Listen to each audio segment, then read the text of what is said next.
ഇന്ന് നമ്മൾ ഇവിടെ ഉണ്ടാക്കാൻ പോകുന്ന ഒരു നല്ല അടിപൊളി ടേസ്റ്റുള്ള ചിക്കൻ തോരനാണ്. ചപ്പാത്തിയുടെ കൂടെയും ചോറിന്റെ കൂടെയൊക്കെ നല്ലൊരു കോമ്പിനേഷനാണിത്. ഒരു പ്രാവശ്യം ഇത് ഉണ്ടാക്കിയ പിന്നെയും പിന്നെ ഇത് ഉണ്ടാക്കാൻ തോന്നും, അത്രക്കും ടേസ്റ്റ് ആണ്.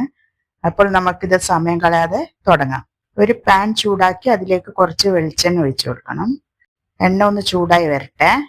അതിനുശേഷം അതിലേക്ക് ഒരു 1/4 ടേബിൾ സ്പൂൺ കടുക് ചേർത്ത് കൊടുക്കാം. കടുക് പൊട്ടിയ ശേഷം അതിലേക്ക് 4 വെളുത്തുള്ളി ചതച്ചത് ചേർത്ത് നല്ല മണം വരുന്നത് വരെ ഒന്ന് വഴറ്റി കൊടുക്കണം. ഇനി അതിലേക്ക് ഒരു 3 ടേബിൾ സ്പൂൺ തേങ്ങ ചേർത്ത് കൊടുത്ത് ഒരു ബ്രൗൺ നിറാവുന്നത് വരെ അതൊന്ന് ഇളക്കി കൊടുക്കണം.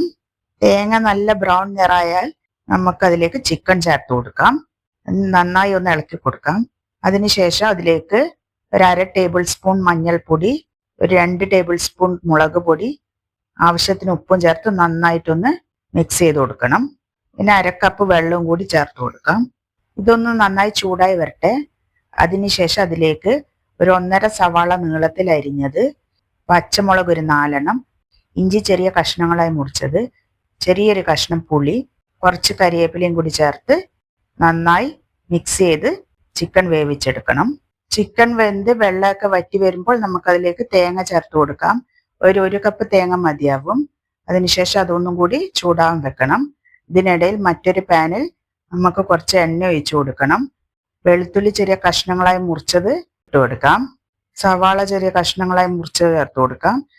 കുറച്ച് കരിവേപ്പിലയും ഒരു 4-5 വറ്റൽമുളകും ഒരു 1/4 ടേബിൾ സ്പൂൺ മല്ലിപ്പൊടിയും ചേർത്ത് നന്നായി വഴറ്റിയെടുക്കണം. ഈ വഴറ്റിയ മസാല നമുക്കിന് ചിക്കനിലേക്ക് ചേർത്ത് കൊടുക്കണം. കുറച്ച് കരിവേപ്പിലയും കൂടി ചേർത്ത് നന്നായിട്ടൊന്ന് ചൂടാൻ വെക്കാം. ഒരു 5 മിനിറ്റ് ചൂടായതിനു ശേഷം ഇത് ഓഫ് ചെയ്യാം. അങ്ങനെ നമ്മളുടെ ചിക്കൻ തോരൻ ഇവിടെ റെഡി ആയിരിക്കുന്നു. നിങ്ങളെ വീട്ടിലൊന്ന് ഇതൊന്ന് പരീക്ഷിച്ച് നോക്കണം. എങ്ങനെയുണ്ടെന്ന് കമൻറ്റിൽ പറയാൻ മറക്കരുത്. വീഡിയോ ഇഷ്ടമായെങ്കിൽ ലൈക്ക് ചെയ്യാനും ഷെയർ ചെയ്യാനും മറക്കല്ലേ. ഇതുപോലെയുള്ള കൂടുതൽ റെസിപ്പികൾക്കായി നമ്മുടെ ചാനൽ സബ്സ്ക്രൈബ് ചെയ്ത് ബെൽ ഐക്കൺ അമർത്തൂ. അടുത്ത പുതിയ റെസിപ്പിയുമായി വീണ്ടും കാണാം. നന്ദി.